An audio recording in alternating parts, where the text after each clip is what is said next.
Hello guys, this is your friend and we are back with a new fanfic. Which is What If Naruto Meets His Mother During the Chunin Exams, Part 1. And if you enjoy this fanfic then please press the like button and subscribe to my channel for more fanfic like this. And now let's start the fanfic. From the light came darkness, and from the darkness came the light once more. A heavy wooden door fell to the ground in front of him, slowly revealing the world he had once witnessed as a member of the living. Willingly stepping out of the upright coffin, the fourth Hokage's eyes fell upon a man he had once bade farewell to, Hiruzen Sarutobi, his predecessor and the third Hokage. Recognizing his surroundings as that of Konoha almost immediately, Minato Namikaze longed to move, to figure out what was going on, but his body would not obey him.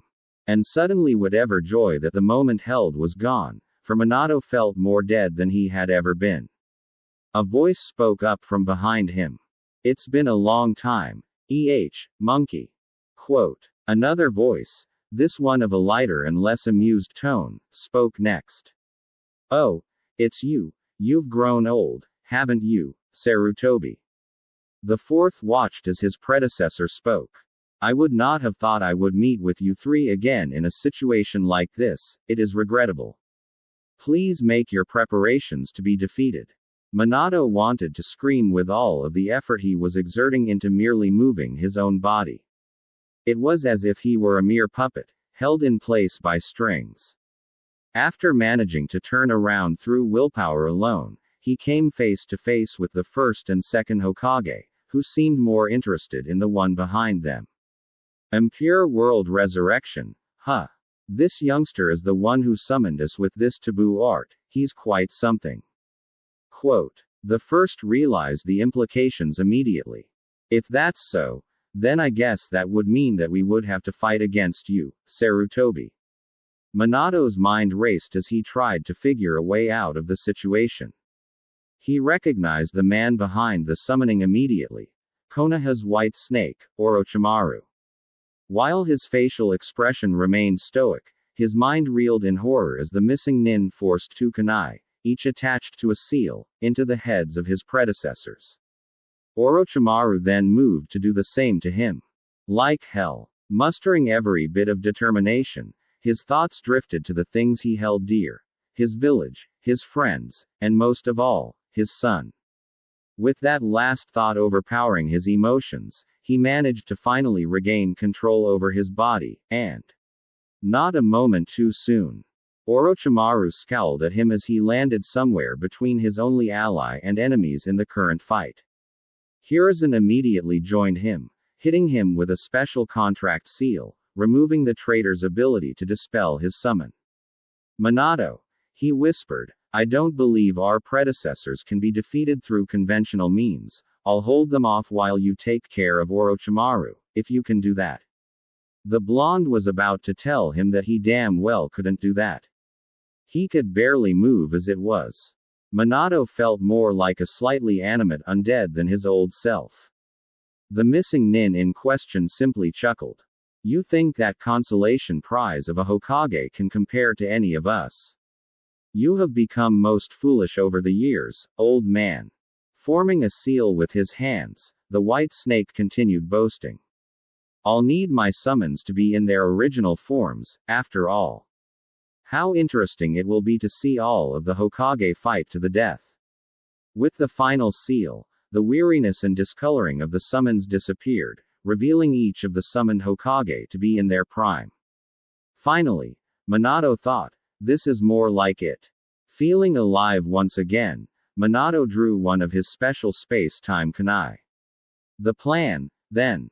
Hiruzen nodded. The old man ran forward, weaving a series of seals faster than most shinobi could track, and spat out an intense stream of flame at his student. Not wasting any time on contemplating the bizarreness of the situation, Minato sprang into action. Leaping upward, he saw that the second had defended with a circular wall of water. Chucking his kunai behind the missing nin as the second followed up with a violent water dragon, the yellow flash of Konoha used his signature technique for the first time in 12 years. Orochimaru seemed prepared for this, however, and lashed out with a snake as he spun around to counter. Snakes. Why did it have to be snakes? Minato dodged by shifting his head as the snake bit the newly vacated air. He instantly formed a Rasengan in his palm, swinging it at the snake summoner with no warning. The chakra ball impacted the missing nin's chest, scattering the organs of his lower torso. Before he could follow up, the first caught him off guard with a sudden backhand, sending him several feet away. As he looked up at his handiwork, his expression turned to one of shock as a new Orochimaru spewed out from the now enlarged mouth of the mangled body. I should have known it wouldn't be that easy. A giant black staff swung and knocked the second to the side, causing the first to turn his attention to Hiruzen, who now retracted the Monkey King Enma's staff form. Minato collected himself and analyzed the situation. As a Hokage and Seal Master, he had studied the impure world summoning resurrection technique in detail. Even if he managed to kill that snake of a man, the summons would remain and follow their implanted instructions. The only way to take them out would be to remove their souls from the sacrificial vessels through sealing. Unfortunately, that could not be done until their summoner was removed from the equation. Orochimaru was obviously something less than human, and could withstand injuries that almost no one else could. Only a quick, decisively lethal blow would do. Orochimaru, however, was not about to make the same mistake twice. A snake emerged from his mouth, spitting out a shining sword into the missing nin's hand. The blade of Kusanagi, he said amusedly, is more than you deserve. Consider yourself honored. Throwing his kunai straight at his opponent, Minato's eyes picked out every detail. As the snake moved to block the kunai with his sword, Minato teleported behind his opponent via the sealed kunai, and stabbed the missing nin in the back of the head. Only his extremely keen instincts saved him from being impaled through the back of the skull as his apparent victim began to turn into mud. Teleporting to the sealed kunai he had thrown a moment ago, Minato dodged the blade of Kusanagi by a hair's breadth. Enough! Shouted the snake nin. Biting his thumb, he slammed his palm into the ground, and out of the smoke rose 5 man-sized snakes, all staring at the blonde as if he was their first meal in days. Which, he deduced, was probably true. Time to take it up a notch. Forming a few hand seals, Minato swung his palms in a horizontal semicircle in front of him, creating a slicing blade of wind. Orochimaru jumped clear, but his snakes were not so mobile or intelligent. With them cut down, Minato turned his attention back towards his original opponent. 3 hand seals later, a jet of water shot out at the snake summoner, who dodged in midair with his inhumanly flexible form. The water technique was a ruse, however, as Minato teleported to the sealed kunai hidden within it, Rasengan raging in his palm. Orochimaru's face showed true fear in that moment, but was able to avoid the type of blow that would be the end of him. As his devastated body shot to the ground, Minato didn't let up for a second. Weaving a few hand seals faster than an average blink, the blonde inhaled a small gush of air before exhaling several bullet-like spheres of air at the snake summoner.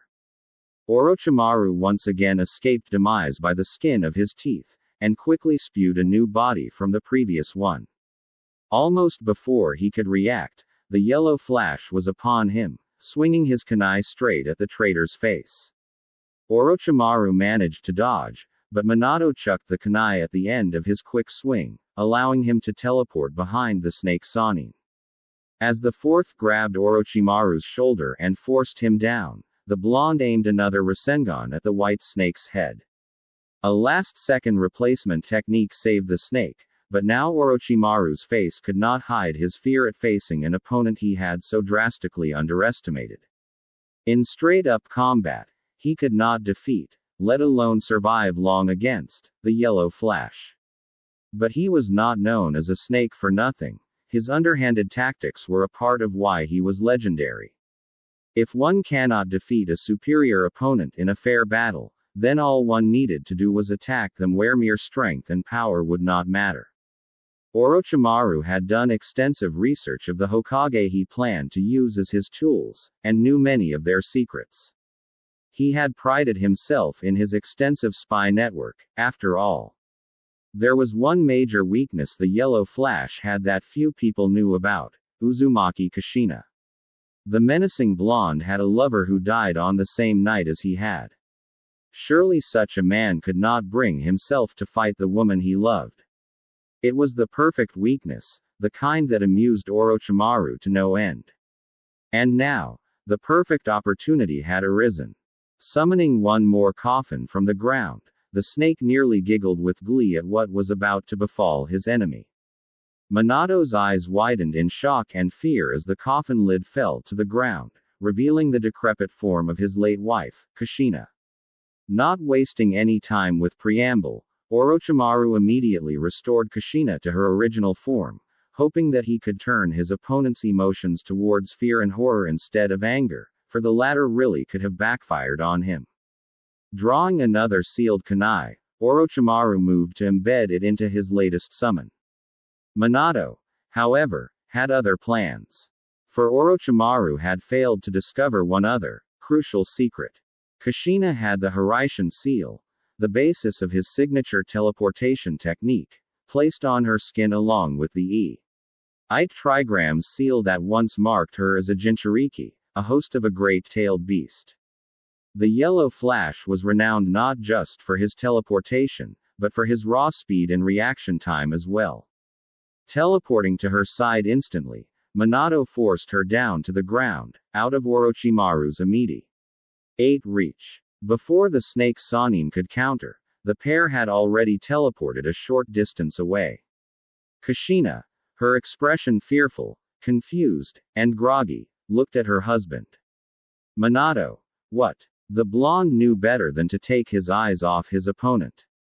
He placed a contract seal on his wife just as Sarutobi had done for him a mere minute ago, allowing her to be completely free of the white snake's control. We've been summoned by that traitor over there, and we need to take him down. There's no time to explain further. Nodding in understanding, Kushina stood up, sparing only a quick look at her surroundings. The usual, Minato-kun? She asked with a smirk. Her husband returned it. The usual. Chakra chains erupted from Kushina's body, encircling the surprised Sannin. Minato rushed in, teleporting to his throne kunai in an instant. Now behind the distracted snake summoner, Minato formed a Rasengan. Orochimaru, unable to body flicker through the cage of chakra chains, performed a replacement to escape the lethal ball of spinning chakra. But with almost no room to maneuver, the replacement could only buy him a few seconds at best. Weaving hand seals for a technique in those few seconds he had, Orochimaru didn't see the true threat of the Namikaze duo's tactics. A chakra chain, each of which was tipped with a sharp, potent chakra blade, impaled the Sannin from behind. Shocked, Orochimaru let his guard down a split second to see what had so improbably struck him, and that split second was all Minato needed to deliver the instantly lethal blow he had been aiming for from the start. The Rasengan had the tendency to make a mess out of its targets, and the white snake was no exception. This time, at least, Minato knew he would not be coming back. Orochimaru-sama, shouted a frantic, spider-like man holding up a corner of the barrier. Kushina and her husband paid him no mind as they continued the fight. A few seconds of checking for a replacement later, Minato and Kushina turned their attention to the remaining threats, the first and second Hokage. Hiruzen was managing well enough on his own, but he did not seem to be able to go on the offensive between the impressive techniques of the Senju brothers. With only a quick nod to each other, Minato and Kushina joined the fray. With the element of surprise, Kushina was able to ensnare the second with her chakra chains. Hiruzen understood immediately, and focused his attention on keeping the first busy while Minato incapacitated the second with a reverse contract seal. As the seal began to take effect, the second's body began to fade. In his last moments, Tobirama Senju smiled at his successor before vanishing into dust with the wind. Hashirama Senju, more commonly known as the first Hokage, was a much more difficult opponent to take down. His wood element techniques were an effective counter against Kushina's chakra chains, forcing her to resort to fire techniques instead. Engaging the first in his preferred fighting style, Minato teleported in and out of reach, preventing his opponent from performing more significant wood technique. Outnumbered by the three, Hashirama was eventually forced into submission, and given the same seal as his late brother. Now, having lost all hope entirely, the Sound Four disengaged the barrier and immediately retreated into the forest. The Anbu captain and his team gave pursuit of one of the members, but Minato and Kushina had other things to worry about. As the blonde stared at his hands in wonder, Hiruzen approached his successor. In case you're wondering, Minato, you won't fade away like Hashirama and Tobirama. The seals Orochimaru placed on them were designed to turn them into mindless killing machines, thereby destroying the essence of their souls, at least as far as their trip to the living world is concerned. Since you two did not suffer the same fate, and because the contract between you and your summoner was broken, you are essentially free. Your bodies were returned to their original form by Orochimaru, thus making you both living human beings once again.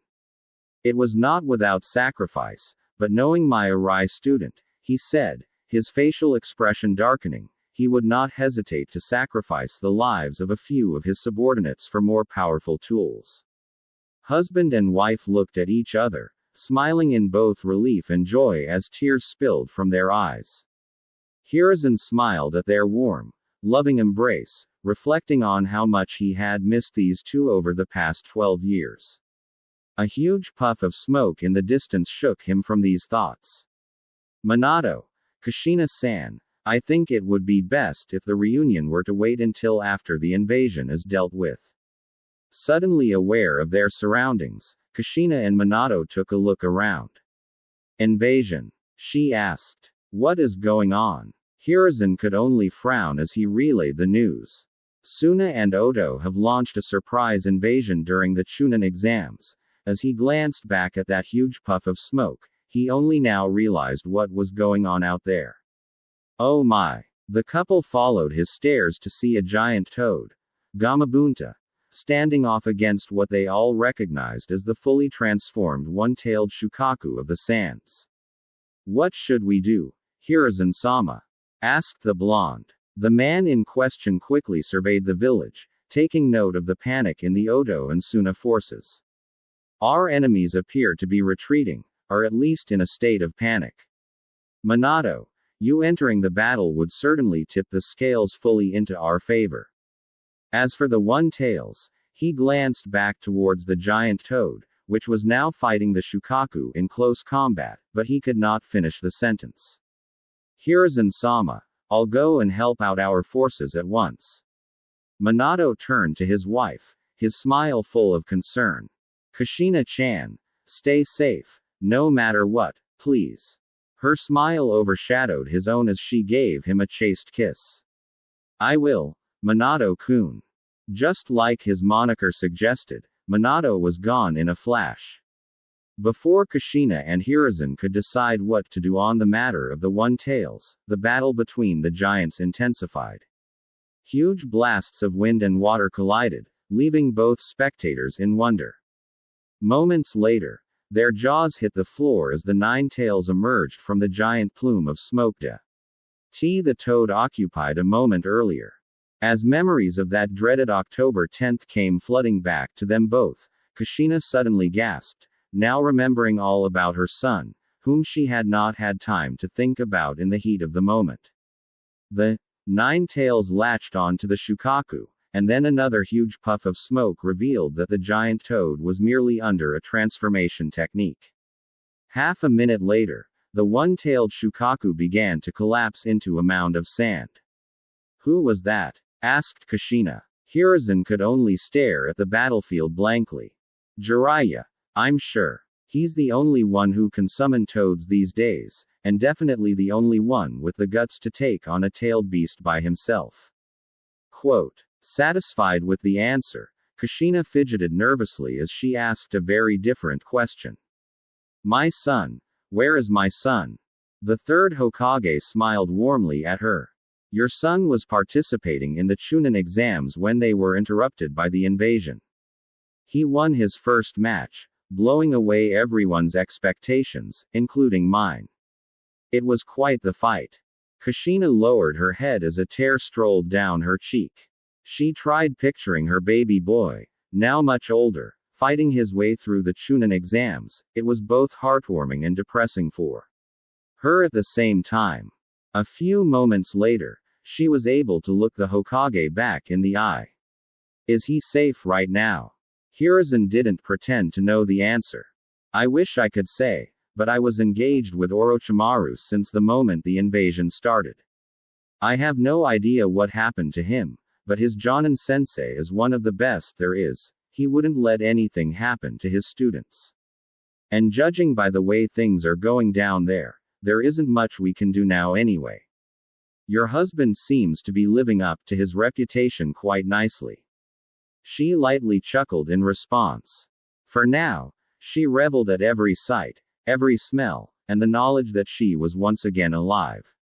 But most importantly, she could always be there for her son, from now on. She could be with her family, like she could only dream of on the night she died. With those thoughts in mind, his smile was overrun with tears of joy. 00.000.00. Seeing the yellow flash enter the battle for Konoha was beyond surreal for everyone involved, but the reactions were quite different, ending on whose side one was on. For Konoha Ninja, there was the initial disbelief, which was quickly replaced by joy and relief as the legend began tearing through the enemy nin. For the invading ninja, there was only sheer terror as Konoha's yellow flash began taking them out left and right. Within minutes, the invading forces began a full, panicked retreat. 00.000.00. Jiraiya nearly fell to his knees in disbelief when rumors of the return of the yellow flash hit his ears.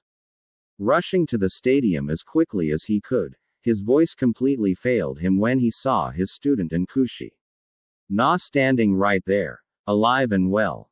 A small crowd of Konoha ninja were gathered around them, though kept a respectful distance.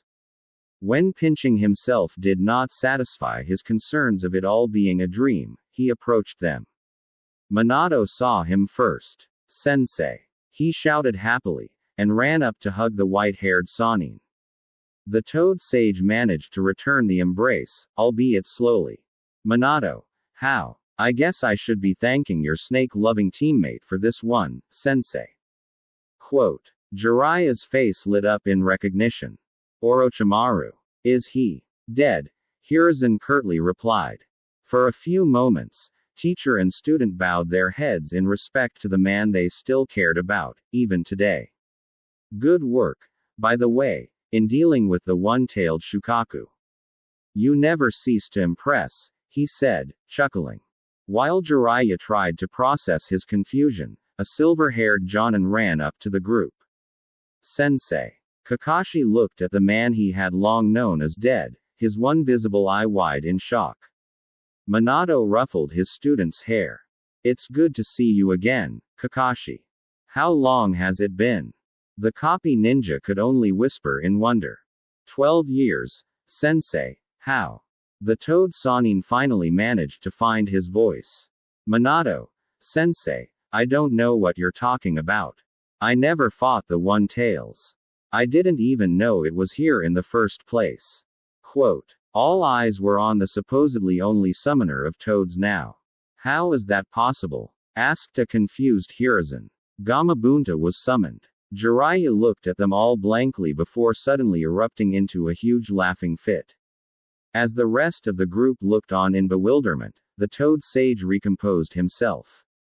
Well, I'll be damned, that kid really has some guts. What are you talking about, Jiraiya? Asked the third. The white-haired Sannin looked up at him, grinning. About a month ago, I had Naruto sign the summoning contract. Everyone else could only gape as the realization hit them. Naruto managed to summon the Toad Boss and defeat a tailed beast, at 12 years old. Thought Kushina. The boy's parents swelled with pride while Hiruzen and Kakashi could not pick their jaws up from the floor. Minato's eyes began to water at the thought of his son, the baby he had not been able to see grow up, but now he could be there. Now, Kakashi feebly said, I had no idea Gaara was the one-tails Jinchuriki. I can't believe I sent them after him. Yash! Yelled a green-clad ninja from behind Kakashi. Then we shall find them immediately. Let us make this a challenge, my eternal rival. Whoever find them first. Guy looked back at his rival, finding him noticeably absent. As his gaze reached the fourth Hokage, Minato merely pointed over his shoulder towards a hole in the stadium wall with a blank expression. How devious of you, my eternal rival! He shouted, racing through the hole. Minato turned towards his predecessor. If you don't mind, Kushina and I are going to join the search. I trust everything else can wait. Quote, I'm going to have to join you on that hunt, said a cheerful Jiraiya. With a nod from the third, the group set out. 00.000.00. Kakashi, with his well-trained sense of smell, was able to track down his team first. Smelling Osuma's scent near Shikamaru's, he deduced that they were not in need of immediate assistance and continued on until he reached his students. At first glance, he was very worried, but his senses kicked in a moment later, telling him that both Naruto and Sakura were alive. Sasuke, is everyone all right? Dazed, the Uchiha could only nod. Kakashi placed a hand on his shoulder while giving his characteristic, I smile. Good work, Sasuke. You all did great. Instead of smiling at the compliment, Sasuke looked down, brooding. Before he could question any further, Guy burst into the clearing. It seems you have beaten me this time, my eternal rival. Tomorrow, I will run 200 laps around Kono. Quiet, Kushina yelled as she pounded the top of his head. Kushina, you have no idea how awesome you are for doing that, commented Kakashi, who actually gave a short laugh. Minato and Kushina, however, could only stare at the unconscious form of their son. Tears instantly fell from their eyes as they took in his appearance. Kushina let out something between laughs and sobs as she knelt next to her son. Minato followed moments later. Sasuke, reeling at the sight of the legendary and long-dead fourth Hokage, stared in wonder. Kakashi performed a quick check-up on Naruto after Sakura, assuring the parents that he was fine, just exhausted. He may look just like you, sensei, but he's all Kushina in everything else. The parents' smiles grew and their tears flowed in earnest. Beginning to put the pieces together, Sasuke tried to sort out the impossibility that was in front of him. What they're saying, the way they're acting, it's as if he's their son, but that's impossible. There's no way the dead last could be the son of the fourth Hokage. And I thought he was dead, anyway. Kushina, mixed emotions overwhelming her completely, began sobbing as she took her son's limp hand. The boy was wearing a ridiculous orange jumpsuit, but he still looked just like his father. The parents melted into each other as they pulled the unconscious Naruto into their embrace. For the first time, they could truly act like a family. Standing by the sidelines, Jiraiya smiled at the reunion before him. As tears rolled down his cheeks, he could safely say that this was one of the happiest moments in his life, and he would bet a substantial amount of money that Minato and Kushina would say the same. Waiting inside Naruto's hospital room, his parents, Team 7, Jiraiya, and Hiruzen discussed how best to break the news to the young blonde. Sasuke and Sakura, however, were more than curious as to what that news was in the first place. I'm afraid I'm going to have to ask you two to leave, Hiruzen said as he eyed the two. They're classified matters here to discuss, and personal ones as well. Though their curiosity was now piqued, they had no desire to disobey their Hokage and left. With that out of the way, we can get down to more serious matters. Minato, Kushina-san, he sighed, knowing what he was about to say would cause the two a great deal of guilt and turmoil. After you died, I decided it was best that Naruto's heritage be kept a secret, for many reasons. Without your protection, he was an easy target for your old enemies looking for revenge, and thus goes by the surname of Uzumaki. I promised myself that I would tell him the truth when he was older, but right now, he had absolutely no idea who his parents are. Quote, for the parents who never got to be a true family, this was yet another blow to their heavy hearts. They were, however, able to understand his reasoning on the matter. With a nod from Minato, the third continued. The worst part, however, is that initially, most of the villagers saw Naruto as something of a shell for the Nine Tails itself, and took their resentment and bitterness out on the boy.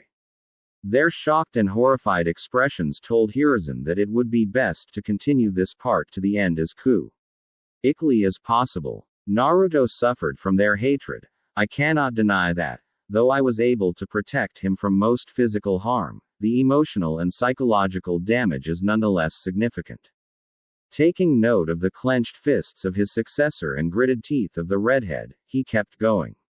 Still, Naruto has grown into a good-natured boy, who is surprisingly able to deal with emotional and psychological problems despite his young age. I have no doubt that a short time with you two would help him in more ways than you could imagine. Quote, trying to process what the third was telling her was difficult in many ways for Kushina. Her baby had been seen as the monster he kept imprisoned, the worst fate for a Jinchuriki. As the former Jinchuriki of the Nine Tails herself, she could almost understand how terrible that would be. But what he said last gave her some hope that perhaps he withstood that adversity well enough for her to help her son in time. It is a village law that no one who knows about Naruto's status as a Jinchuriki is allowed to tell someone who does not. Naruto did not know about it himself until a few months ago, when he graduated from the academy through unconventional means. Since then, he has proved himself to be a remarkable boy. Through his will to never give up, he has gradually changed the village's opinion of him for the better. I can think of no greater example of this than yesterday's events, where after winning his first round match in the Chunin exams finals, the entire stadium erupted in cheers and applause. I think that by now, most of the villagers view him in a positive, or at least indifferent light. No doubt after word has spread of his victory over Suna's own Jinchuriki, his reputation will benefit even more. Relief spilled over the parents as this news hit them. The outrage that had been building up in their minds had been stagnated, much to Hiruzen's relief. Minato, Kushina-san, I humbly ask you to give the villagers a second chance. Their opinions and treatment of Naruto were unjustified and wrong, but they have changed a great deal over a short period of time. Naruto is also a very forgiving person, and I doubt he holds any grudges towards them. In my opinion, his efforts to prove himself to the villagers were vindicated, in his eyes, when he received cheers and applause yesterday after winning his match. That alone has undoubtedly helped him a great deal psychologically. Minato and Kushina's anger gradually faded away. They considered the fact that the villagers seemed to be redeeming themselves slowly but surely, and if Naruto was willing to forgive, then they should too. There is one last thing I must suggest, however, said Hiruzen. Naruto does know that you, Minato, were the one to seal the Nine Tails into him. He still looks up to the fourth Hokage as a hero and his idol in spite of that, but how he would react to you being his father is unknown. I think it best to wait outside until he has come to terms with the rest of the information we are about to dump on him before bringing that part into the equation. With a silent nod to his wife and a quick look at his son, Minato left the room. Both of the parents were smiling at the revelation that their son had looked up to his father as an idol even when he had no idea of their blood relation. For them, it was a small connection and conciliation with their son. Now, I believe it is time to wake the boy up, the third said.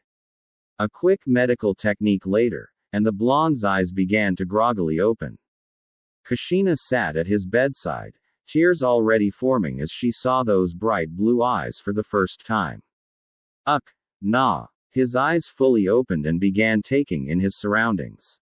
Her heart nearly melted when his eyes met hers, but before he could ask any questions, Kakashi decided it best to ease the blonde into the situation first. How are you feeling, Naruto? The boy's eyes drifted towards the silver-haired Jonin and his face lit up in recognition. Kakashi-sensei. Are Sakura-chan and Sasuke okay? Kakashi walked over to Naruto's side, smiling. Yeah, they're fine. He ruffled the blonde's hair as he continued. You did a great job, Naruto. Most of the village has probably heard about what you did by now, and they're impressed. I'm proud of you. Such praise was monumental to Naruto, and it showed through his huge smile and slight blush. There's someone I'd like you to meet, though. He gestured with his hand towards the emotional redhead that sat by his bed. Naruto looked at her, confused. Who are you? And why are you looking at me like that? To the blonde's bewilderment, her smile grew even more. Naruto, it's been a very long time. I'm your mother. Slightly widened eyes and mouth was the only reaction from the boy. Internally, his mind could hardly begin to process the thoughts and questions that surfaced. When he was little, the orphanage caretakers had assured him that any parents of his could not possibly love a monster like him.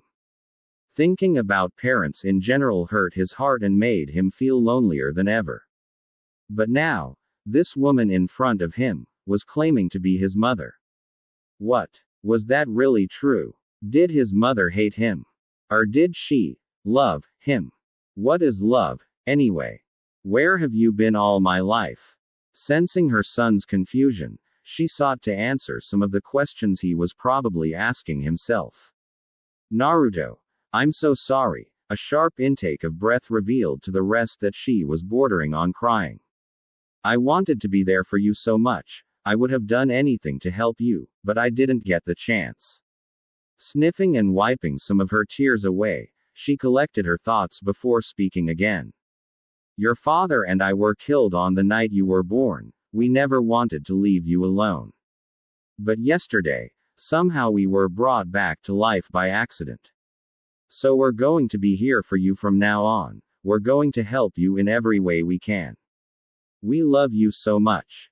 It was the first time Naruto had ever heard those words, and all of his emotional defenses broke down as tears rolled down his cheeks. Kushina immediately embraced him, holding him as he spilled out all of the pent-up emotion and anguish of his life into her chest. His sobs were both comforting and painful for her as she soothingly rubbed circles into his back, trying to erase all of that which burdened him. 00.000.00 Sasuke sat on a bench outside the hospital room next to his teammate and the fourth Hokage, though he paid them no mind. His thoughts were elsewhere, back to a conversation he'd had not long ago. Standing near the blonde's hospital bed, Sasuke merely observed the group giving all of their attention to the dead last. The more he saw and heard, the less able he was to deny the obvious conclusion. Naruto was the son of the fourth Hokage. As impossible as it seemed, there was no other way to describe it, and the resemblance was uncanny now that he considered the possibility. You're my son's teammate, right? Sasuke, shaken from his daze, looked up at the red-haired woman speaking to him. That statement confirmed his suspicions, though he gave no indication of surprise. He merely nodded in response. My name is Kushina Uzumaki. May I ask what your name is? Deciding that it would be more troublesome to ignore her, he answered. Sasuke Uchiha. Her eyes widened in recognition, which annoyed him. Of course, everyone knew him. He was the famed last Uchiha, after all. Who hadn't already heard all about his story and pitied him? Sasuke Uchiha, To his surprise, she smiled. Wow, you've grown so much. The last time I saw you, you were a little baby. She now had his full attention. How do you know me? Kushina's mind drifted towards memories from long ago. I'm good friends with your mother. When his expression darkened considerably, she grew worried. Is she dead? Was his snappish reply. Sasuke waited for the inevitable. I'm sorry. Pity before she moved on to things that were obviously more interesting for her. Just like everyone else. But once again, she surprised him. Her hand moved up towards her mouth, but it never reached. She stared at the ground, tears falling from her eyes. Sasuke was now completely bewildered. Was this woman actually saddened by his loss? Did she not pity him? After several moments, Kushina looked up at him once more. I'm so sorry, your mother was a great woman. His eyes drifted towards her own, the slightest of cracks forming in his emotional shell. You participated in the Chunin exams and defended your village and friends when they were under attack. Take it from someone who knows. Sasuke allowed his mind to drift to emotions and memories he had long since shut away as he hung on her every word. Your mother would be so proud of you. He soaked in her words as if they had come from his mother herself. Images of her smile, of her approval, and of her pride came flooding into his memory and imagination. For the first time in 4 years, Sasuke could actually smile when thinking about his family. 00.000.00. Kushina held her son for several minutes before he was able to collect himself. When he finally backed out of the embrace, he wiped away the tears and mucus in an attempt to recompose, but quick. Lee saw what he had done to her shirt. Sorry. But his mother would have none of that. There's nothing to be sorry for, Naruto. He looked up at her unsurely, still wondering if this could be real. Are why you really my mom? She gently lifted his chin and kissed his forehead. Yes, Naruto, she said in as soft a tone as she could muster, I really am your mom. Mother and son shared a relieved, cherished smile. Kakashi, Hiruzen, and Jiraiya could only look on in contentment. The boy finally had what he truly deserved, and needed so badly. Would you like to meet your father, Naruto? Asked Kushina. Naruto looked up at her, excited but hesitant. I have a dad, too. Everyone in the room chuckled at that. Yes, you do, Naruto. Remember what I said about him? The confused look on his face told her no. Definitely does not have his father's memory, she mused. Your father loves you very much. Just like me. He died on the night you were born, but we've been given a second chance. We're both going to be there for you from now on, okay? After a nod from her son, she glanced over at Kakashi, who nodded back in response. Minato stood outside the room, contemplating how his son would react. Would he be angry? What a stupid question. Of course he would. He has every right to be. How long would he hold a grudge for? Would he forgive him? Sensei. Awoken from his thoughts, the blonde looked at his student. It's time. He stood, trying to compose himself. Doing his best to stop his hands from shaking, he entered the room, to see his own eyes looking at him in wonder. Hesitantly, he approached the foot of the bed. Naruto. His son continued to look at him with wide eyes and an agape mouth. For Naruto, seeing the long-dead legend, the fourth Hokage, standing in front of him was enough cause for shock. The obvious connection that it was his own father that was standing before him never even registered. After several moments of silence and no change in expression, Kushina tried to ease the awkwardness. Naruto. The blonde suddenly blinked, as if only just realizing that he had been staring. Fourth Hokage. Naruto. This is Minato Namikaze, your father. Minato and Kushina waited for the anger, the confusion, the hurt, but nothing of the sort came at first. As Kakashi had warned them, Naruto tended to be quite slow outside of battle. You're my Father? He asked. A small smile appeared on the Hokage's lips. Yes, Naruto. You're my son. Naruto's shock turned into joy as tears fell from his eyes. The last thing any of them had expected followed: laughter. The boy's torrent of emotions was released in the form of choked, relieved chuckling. Never, not even in his wildest fantasies, had Naruto imagined being the son of the legendary fourth Hokage. It was simply too good to be true. There were a few times where he had dreamt of having parents who didn't hate him or even someone who loved him, but this couldn't be real. This may all be a dream, he thought, but it's the best damn dream I've ever had. And I'm going to enjoy it, even when I wake up and it's all gone. At least, right now, I can pretend. His father walked over to his son's side, completely unknowing of the fact that Naruto believed he was well and truly dreaming. Naruto, I'm so sorry for sealing the 9 tails into you without helping you along the way. I hope you can forgive me. His son merely looked up at him, smiling. It's okay. No, they had certainly not expected Naruto to forgive his father right on the spot without any hesitation. Kushina, however, decided to go with their good luck. Naruto, why don't we go get some ramen together?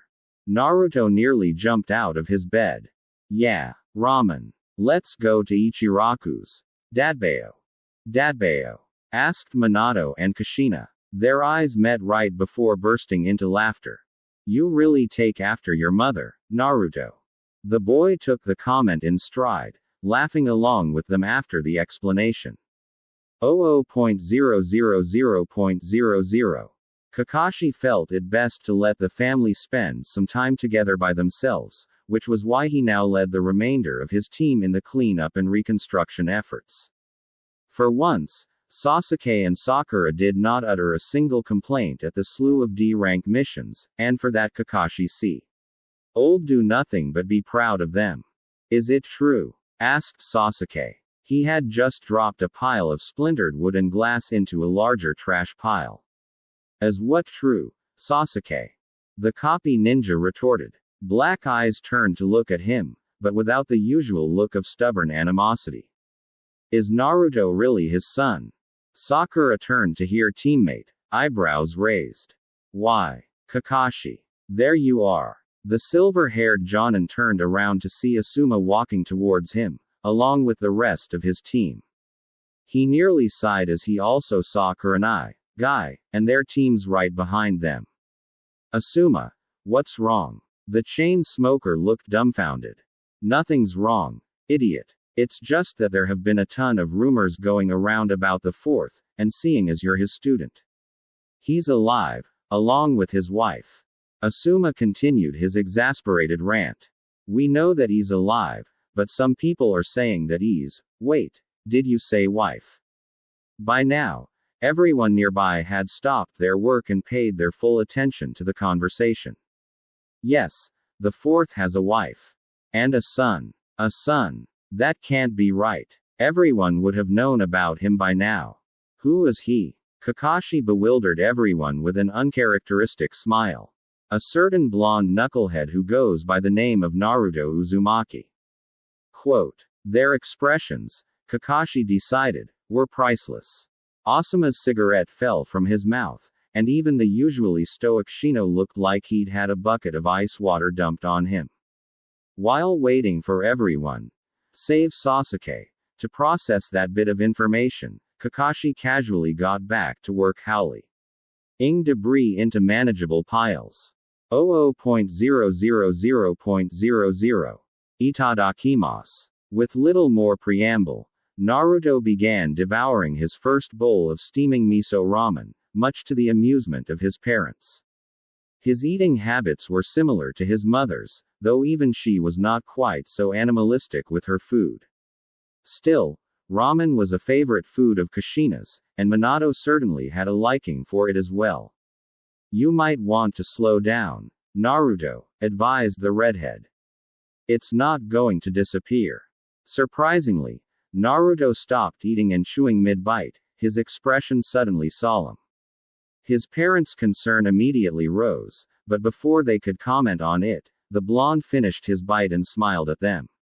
Sorry. I always eat a lot after coming out of the hospital. Deciding not to ask about his fake smile, Kushina moved to a safer topic. So what's your team like? Minato and Kushina were caught off guard by the sudden no punctuation description of each of his teammates.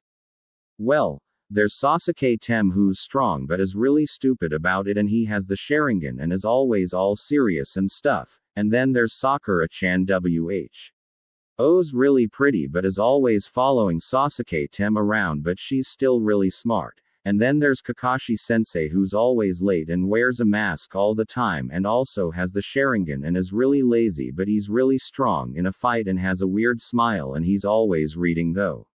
Say pervy books and, noticing the unbelievable pause, his parents could only stare in wonder. He has really weird hair. Unable to hold their laughter in any longer, the parents nearly fell off of their seats cracking up, much to Naruto's utter confusion. Asuma didn't even bother trying to wipe the look of shock off of his face. His cigarette could burn itself out on the pile of wood scraps near his feet for all he cared. A single sentence had just forced him to revisit every single one of his memories and conclusions about a certain blonde knucklehead. And then try and reconcile that image with that of the legendary fourth Hokage. No, it was like comparing night and day as far as actions and personality go. The fourth was known as a genius among geniuses, someone who could defeat any Nara in a game of shogi, which was something a grand total of no one else could claim. His supposed son, on the other hand, was one of the thickest kids he'd ever seen, goofy and lacking in all things sensical. But there was something. Naruto had a knack for spur of the moment, odd tactical decisions that actually ended up working. His fight against Neji had proven that in spades, some of his tactics had impressed many of his fellow Jonin, a feat that few genin could accomplish. With that connection built in his mind, Asuma moved on to the more logical facts that he knew.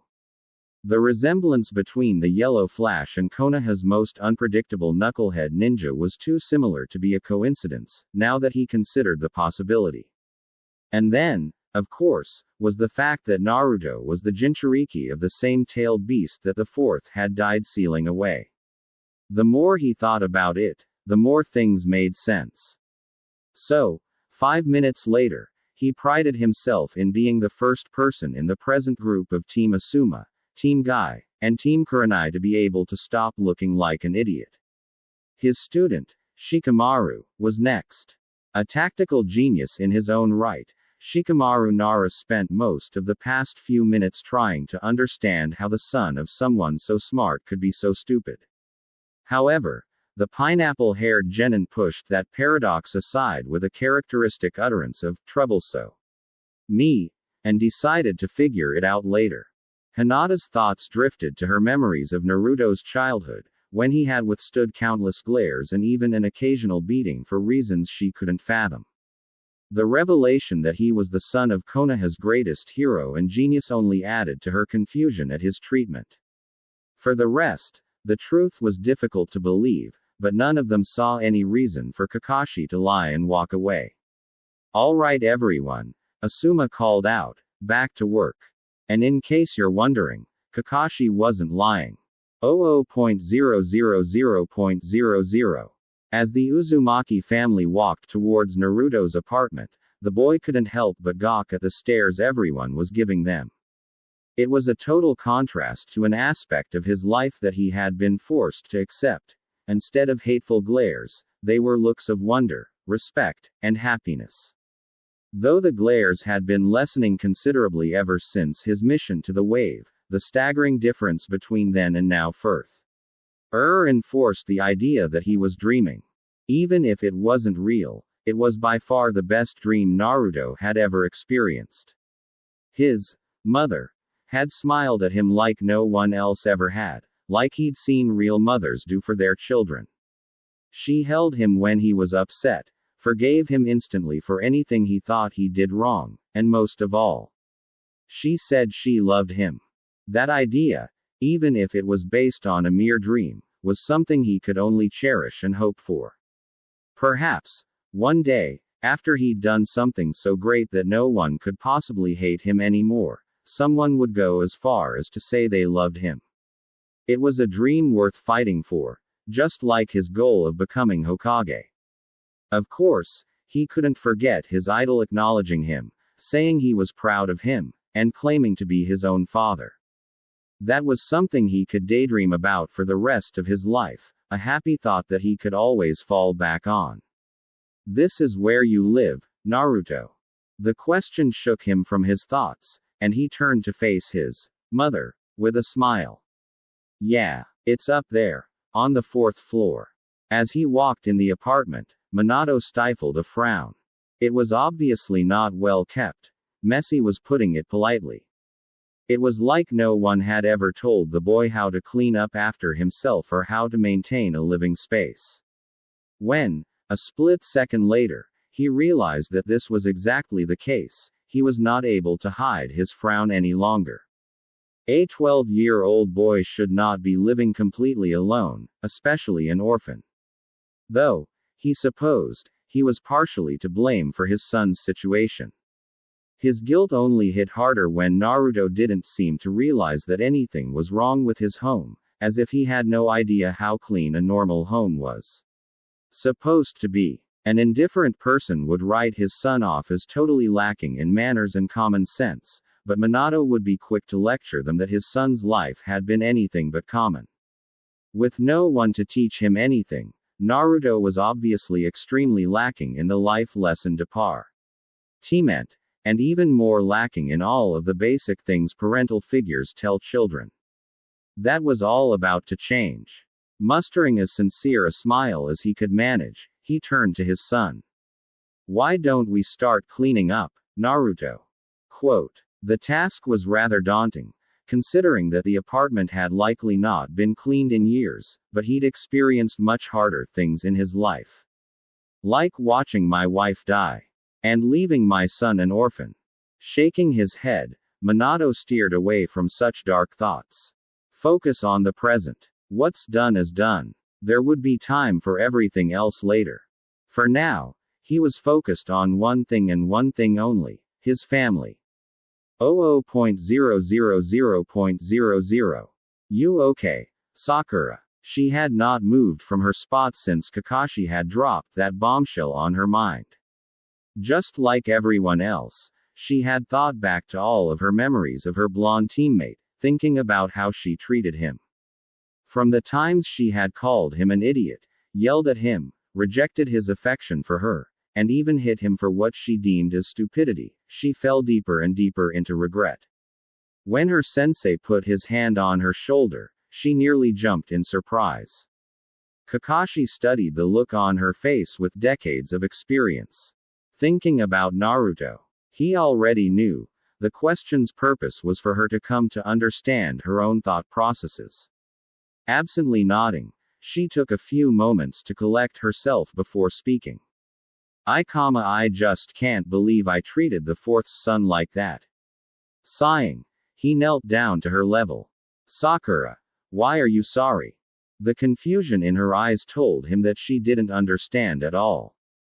Because he's the 4th son and I treated him like some annoying idiot. Sakura. She looked him back in the eyes, as if hoping that he held the answers she was looking for. Why does his father's identity mean anything? The gears were turning in her head, but she was obviously not going to respond anytime soon, so he continued. You just found out who his father is, but why does that matter? If you treated him like an annoying idiot, why are you only sorry for it now? Naruto has not changed at all since yesterday. Sighing once again, he decided to make it as clear as possible to her. Sakura, if you are truly sorry, then you should apologize to Naruto for being mean to him. You should feel sorry not because he's someone's son, but because you treated him unfairly. Just like you would with anyone else. Quote. He could almost see the invisible words being soaked up like a sponge. After continuing the stare for a few moments longer for effect, he returned to duty.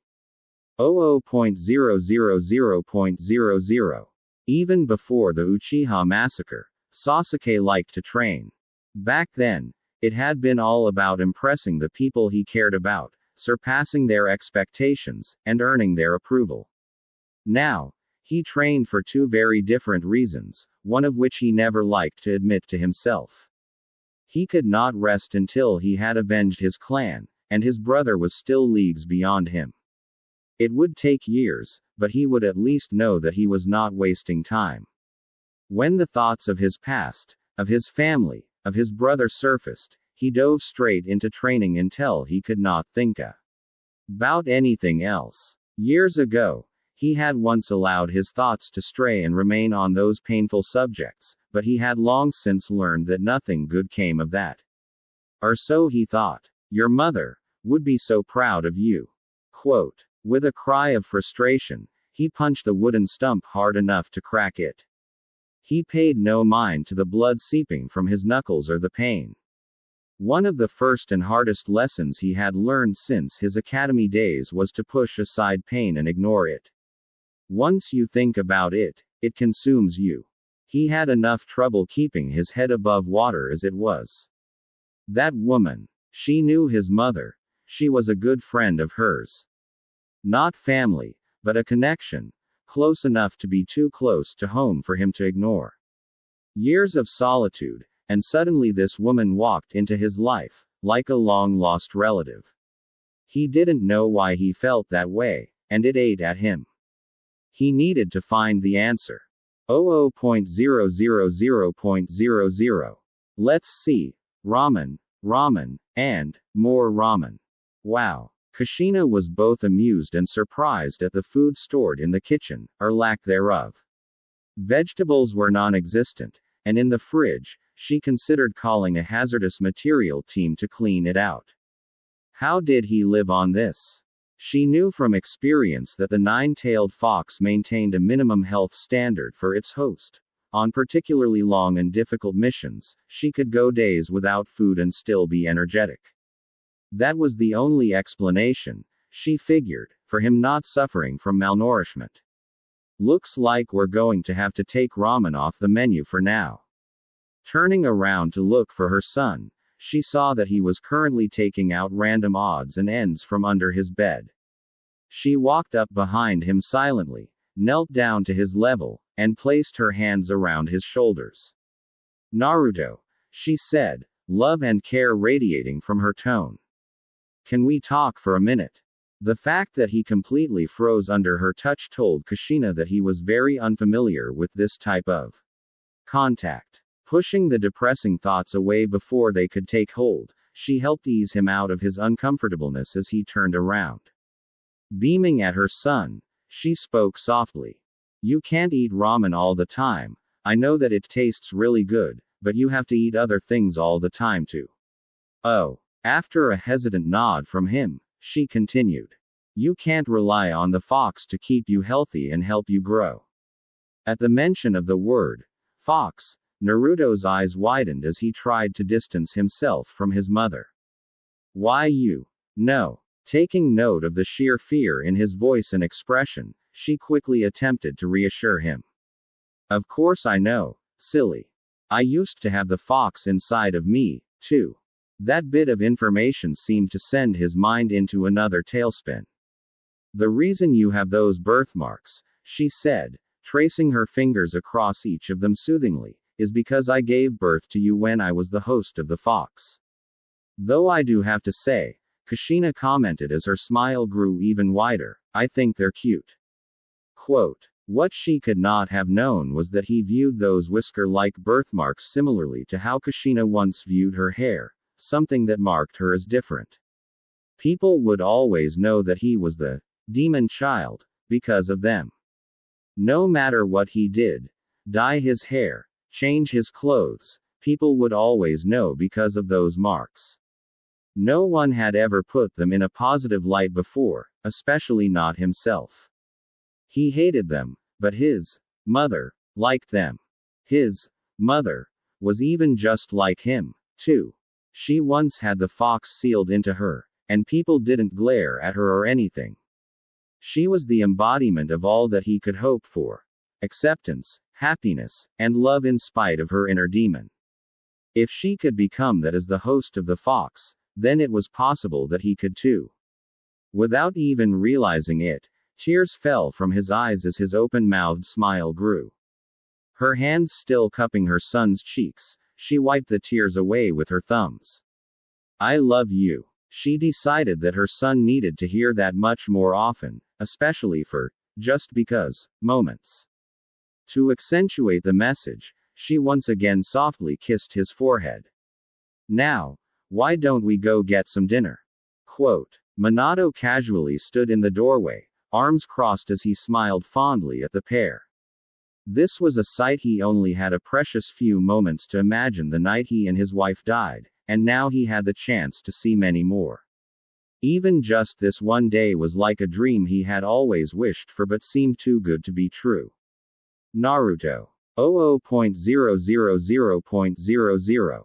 Sometimes, things just happened. One could wish for it to be otherwise, but that same person would always know that wish could make things much worse. Like, for instance, receiving an enemy shinobi for ambassadorial purposes with no preamble and wishing that it could have waited another day. "I'm sorry, Minato." Walking into a nice restaurant to find his successor, he spotted the frown on Minato's face as he approached the table. "Please forgive me for interrupting your much-deserved family time, Minato, but a very urgent matter has come up and I thought it best to involve you in the negotiations." The blond man sighed, but nodded a moment later. He looked up at his son's eyes, smiling. "I'm sorry, Naruto. I'll have to see you later. Trust me, though, I will be back. I promise." The boy's reply was more solemn than he had expected, but not something they could concern themselves with right now. Minato fell into step with him as soon as they left the restaurant. "What's the problem? As you know, Konoha was invaded yesterday by both Suna and Oto forces. While we know little about the latter, a pair of Suna shinobi arrived at the village gates less than half an hour ago and surrendered themselves, claiming that they were delivering important information. They're currently under guard at the Hokage Tower, though I think it would not do to keep them waiting." His companion looked down for a moment in contemplation. "Then let's not waste time discussing what might be going on." With a few flickers, they arrived at the tower and reached the Suna ninja. "You said you had important information to tell us," Minato stated. "Right down to business as usual, I see," thought Hiruzen. One of the Suna ninja, who looked relatively young but had a piece of cloth covering half of his face, stood up and bowed respectfully. "Hokage-sama, my name is Baki. I am a Suna Jonin, and one of the leading commanders of the recent and wrongful invasion. A short time ago, a search party, myself included, located the remains of our Kazekage and his personal bodyguards. The evidence indicated that they had been dead for some time, meaning that Orochimaru, who originally approached Suna offering an alliance, was impersonating our Kage. We should have known better, but our total obedience blinded us to this treachery. Though I cannot speak on Suna's behalf, I felt it necessary to inform you of what we have discovered regardless. However, given all that has occurred, I expect the Suna Council will readily agree to peace negotiations, especially if you were to relay your possible intentions as soon as possible." Quote. Though he did not show it, Minato and Hiruzen were elated. The ominous reality that their supposed ally had attacked them was a very dark and dangerous turn of events. This new revelation, however, seemed to represent the best-case scenario. A shared look between the two Hokage confirmed their course of action to each other. "Then we'll contact Suna immediately and tell them that we are willing to begin peace negotiations," spoke Minato. Baki bowed once more. "Thank you, Hokage-sama." Seeing that the man seemed to have something else to say, Minato delved right into the heart of the matter. "Is there something else you wish to say, Baki-san?" After a few moments of hesitation, the Suna Jonin spoke his mind. "Is it true that you are the Yellow Flash?" That you've returned. At that, the blonde could not help but smile. Indeed. I am well and truly back, and here to stay. On that note, he gave Baki a quick nod before walking out of the room. Hiruzen told the guards to give the Suna ninja diplomatic guest quarters, though informed them that they would be under constant surveillance. Minutes later, he joined his successor in the Hokage's office. Seeing Minato slowly gaze between the desk and the window, he guessed what was on the man's mind. Nostalgic. Minato didn't take his look off of the vista the windows offered. I remember the last time I set foot in this office. That day, the day everything went wrong. The old man took soft, measured steps as he walked up to his successor, reminiscing about that same day. When Minato turned back towards him, tears were falling freely from his eyes. My son was held hostage the minute he was born. My wife had the 9 tails ripped out of her, and then was burdened by the knowledge that her tenant was killing her friends as she lay dying next to her newborn son. Even as blood seeped from her mouth, she offered to drag the fox back into her and die with it to save me and our son. She said that she was happy that I loved her, happy that it was our son's birthday. As the raw emotions that he had kept pent up came flooding back, he collapsed down to the floor, sobbing as he continued. She said that she could only picture happiness at the thought of surviving and living with her family, that her only regret was that she wouldn't get to see Naruto grow up. A cry of pure anguish sounded from the man, indicating to Hiruzen quite clearly that he had never had time to get over the loss, or his pain. And now, he went through his childhood alone, and hated, and it's my fault. I put my burdens on his shoulders and left him completely alone to deal with it all. He sniffed in deeply, a pained moan escaping his lips. What have I done? Hiruzen knelt beside him, placing a hand on his shoulder. Minato, I cannot pretend to know if there was some other option you could have taken that night, nor can I know what would have happened had you taken it, but I do know that your decision was not without merit. The consequences of your decision may have been harsher than you originally thought, or are willing to accept, but the consequences of a different decision could have been far worse. We will never know. There is no point in asking, what if?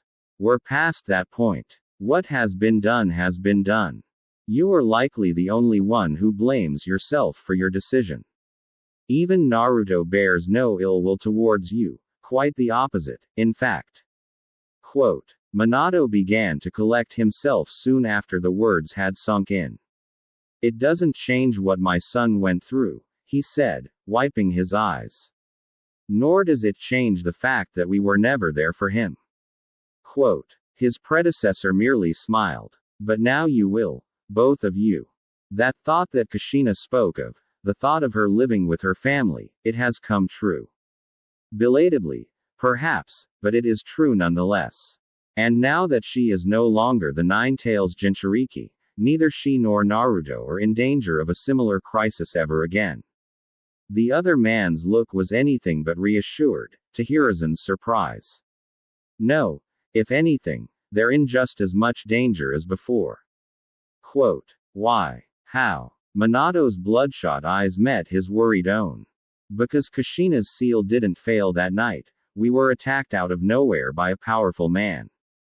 He knew everything. He was able to separate me from Kushina long enough for him to forcibly extract the 9 tails from her weakened seal, and he was capable of controlling the fox. This information sent Hiruzen reeling. This man, was he an Uchiha? Do you know who he was? Blue eyes gazed out the window. He had the Sharingan, that much is certain. He may have even been Madara Uchiha, but all indications point towards this man acting alone, or at least with accomplices I can't fathom. He's still alive, I'm sure, and waiting for another opportunity to strike. Quote. It was Hiruzen's turn to steady himself with the floor. Oh no. No. What is it? Asked the blonde, now very curious. The third's eyes were a million miles away as his voice grumbled with guilt and grief. After the attack, we suspected the Uchiha clan was responsible, at least in some way. They were cordoned off into a special district at the edge of the village and kept under constant Anbu surveillance. We began tracking many of their members. Years later, a double agent of ours, Itachi Uchiha, a prodigy of the Uchiha clan and an Anbu captain, informed us that the clan was plotting a coup. But it seems that I was not the first to find out, as Danzo, Hamura, and Udent were aware of this information. For some time, the latter two were surprised I didn't already know. When I informed them that I would try and negotiate with the clan, they told me that the time for peaceful resolutions is over. Itachi was ordered to massacre his clan to prevent an uprising before it could occur, and he followed Had order. He killed every member of the Uchiha clan, as per orders, except for his younger brother, Sasuke, who does not know the truth about the incident. Itachi, that same night, approached me and begged me not to let any harm befall Sasuke, or tell him the truth about the massacre. Itachi was forced to flee the village as a missing nin if he were to maintain the masquerade he established for his younger brother's sake, and I have not seen him since. Everything about that incident haunts me to this day. They sat in silence for several minutes as they let each other's revelations sink in. Finally, Minato spoke up, determined. Then we have things to take care of. Sasuke needs to know the truth, and soon. Hiding such important secrets from those who are so closely involved with them, nothing good can come out of that. Hiruzen looked at his successor, both surprised and understanding. But first things first. We've got a diplomatic situation to resolve. Standing back up with a smile, Hiruzen gestured towards the Hokage's chair with an open hand. The seat is all yours. Though I must say, it's great to have you back. Quote. Minato smirked as he sat in his chair once more. It's great to be back. Now, let's get to work. 00.000.00.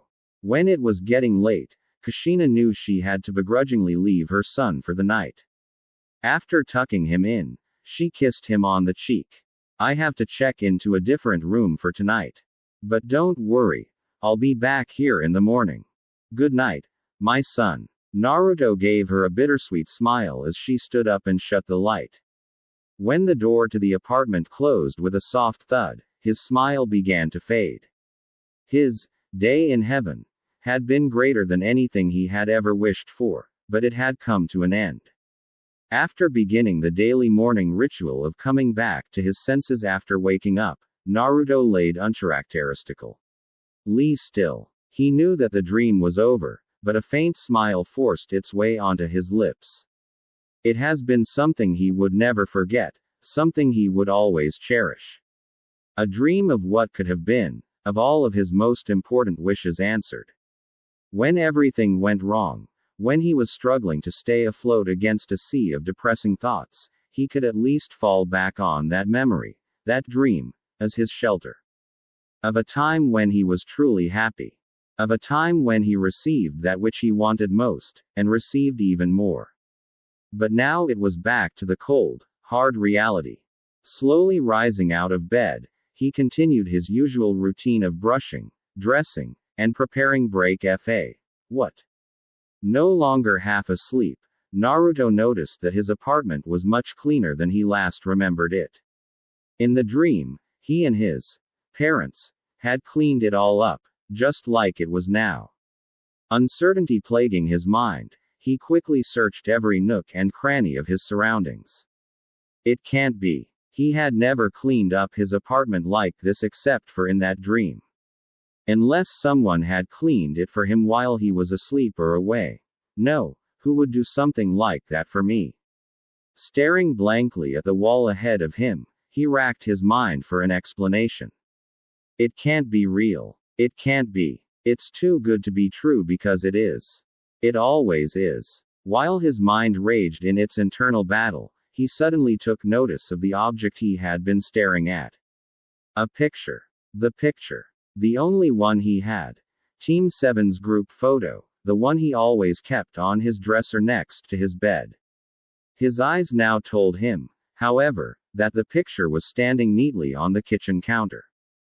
He never did that. It was the kind of place he wouldn't even consider putting that particular prized possession. Images flashed to his mind's eye, recalling how his mother had casually placed it there to clean the dresser it usually sat on. And then, she moved my kunai holster into the drawer underneath the picture. He ran over to it, his mind fixated only on the brown, wooden handle that would reveal the answer. With frantic fury, he shoved open the drawer, to find his kunai holster, right where she had left it. He didn't put it there, and he never would, but he distinctly remembered his mother placing it exactly where he found it. Naruto's mind locked up as he felt his knees weakening. As if frightened by the holster and all it represented, he unevenly paced backward until his knee gave out entirely, causing him to fall backwards, straight into the corner of the wooden dining table. Cursing through the pain and throbbing, Naruto rubbed the back of his head furiously, not caring to. He covered his hands in blood as he did so. Moments later, when the pain was dull enough to be a mere afterthought, he began trying to reconcile two realities that clashed in every way possible. For someone who had never had much in the way of fortune, the dream was indeed far too good to be true in his mind. When his trust had been broken time and again, he was very cynical when it came to good things happening to him. But was there any other way to explain it? He never did these things, no one else ever would, and he remembered his parents doing it. So, was there anything that proved it wasn't real? The fourth is dead, his mind retorted. How could he be your father and help you clean your apartment if he's dead? His brows furrowed in concentration, he decided that one thing would prove that it was real. I have to see the fourth, alive and kic. A knock resounded from the door. Not used to entertaining guests in his home, as if such a thing would ever happen, he mused, let alone when confronted with paradoxes, he simply stared dumbly at the white, simple entrance to his humble abode. When the door swung open, his thumping heart was the loudest sound in his ears. The familiar woman with calf-length red hair strolled into his home, 2 bags of groceries tucked into her arms.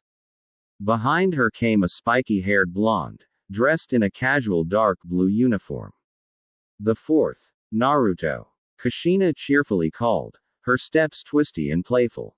When she saw him sitting on the floor, his hands red with blood, she rushed over with widened eyes as she set the grocery bags down beside him.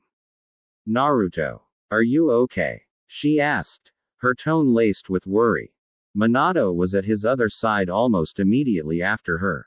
A quick check on his hands and body revealed that the wound was a head injury. Naruto, Minato asked, more firmly than his wife. If the head injury was serious, he needed to keep his son focused and awake. Naruto switched his blank gaze from his mother to his father, attempting to form words. This is real. For a second, Minato thought that the head injury must have been very serious and needed to be dealt with at the hospital immediately, but a different conclusion reached his mind soon after. The fox has healed injuries far worse than this, and he's looking me straight in the eye, clearly and soberly. So Minato reactively gasped as he finally realized what was going on.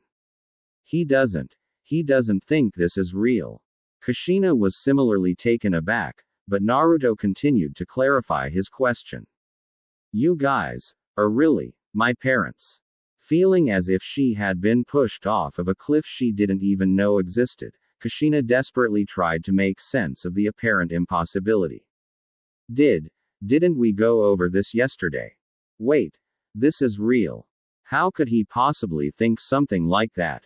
It's not like he thinks it's all a dream.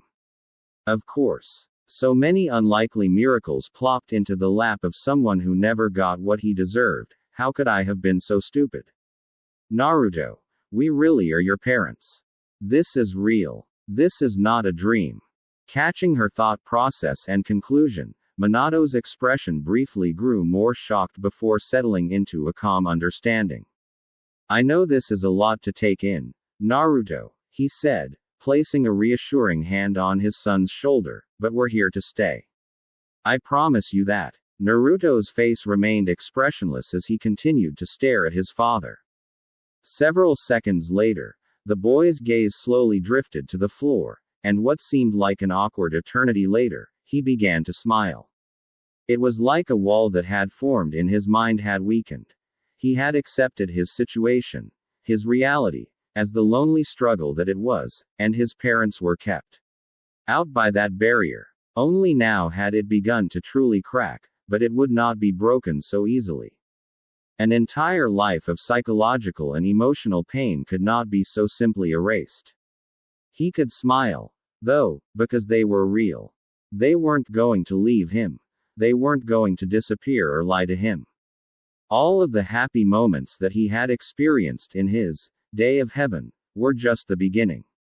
He could see the way forward, riddled with many more moments like those, and it made him relieved that it was not, in fact, all a dream.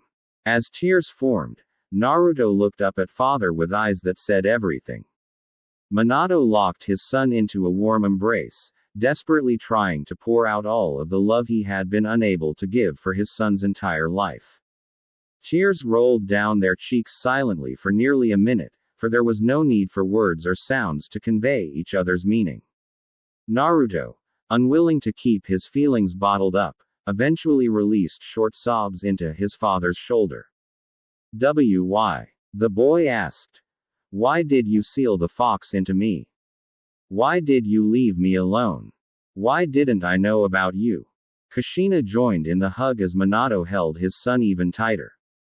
If people knew you were my son, and I wasn't there to protect you, there would be trouble. I have made some enemies in my life, and they'd try to hurt you to get back at me. The third probably thought that you'd figure out that you were my son if you knew who your mother was. And we never wanted to leave you. We wanted to raise you, to help you grow up, to share our love with you each and every day, but a disaster happened. Treating the embrace as an emotional lifeline, Naruto spoke into his father's chest. What disaster? Minato's voice cracked as he continued, the pain from that night still fresh in his mind. You know that your mother was the previous Nine Tails host, right? Well, on the night you were born, an evil man attacked us by surprise. He managed to separate your mother and I, and his hands shaking, Minato tried to stifle the deep pain in his heart as he recalled the agonizing, mortal wound that had befallen his wife. He forced the Nine Tails out of her, and used it to attack Konoha. I fought him, and pushed him back, but that man was far from defeated. I knew that he had more plans to use, more ways to hurt Konoha. I forced the fox away from the village, to where your mother, and you, were. She held the fox down, and offered to drag it back into her and die with it. But the fox can't really die, and if that evil man were to resurrect it, there would be a disaster. So I did what I thought was the only way to save everyone. I sealed half of the fox's chakra into you, while I sealed the other half into the Shinigami, and the technique cost me my life. Your mother, he swallowed painfully, not caring about the tears strolling down his cheeks. She was already dying ever since the fox had been forced out of her, and she died that night, too. We never wanted to leave you alone, Naruto, we're so sorry. Unable to keep his mind from reliving the final moments of his life coupled with the knowledge of his son's life, Minato quietly sobbed as he squeezed his son tighter. I'm so sorry. Naruto didn't say anything for several minutes, much to his parents' concern. If he was mad at them, if he didn't forgive them, they didn't want to think about it. His voice was weak and cut off abruptly by the lump in his throat. After swallowing to clear it, he continued in a voice filled with sadness and confusion. I don't. I hate that. Why did he have to do it? Why did it happen to me? Why? Kushina understood his frustration. She too had had her life destroyed from out of nowhere by events out of her control. It was beyond frustrating. You were overwhelmed with pain that seemed too much to be real. You refused to accept it, and start taking out that anger on whatever you can find to blame for your pain.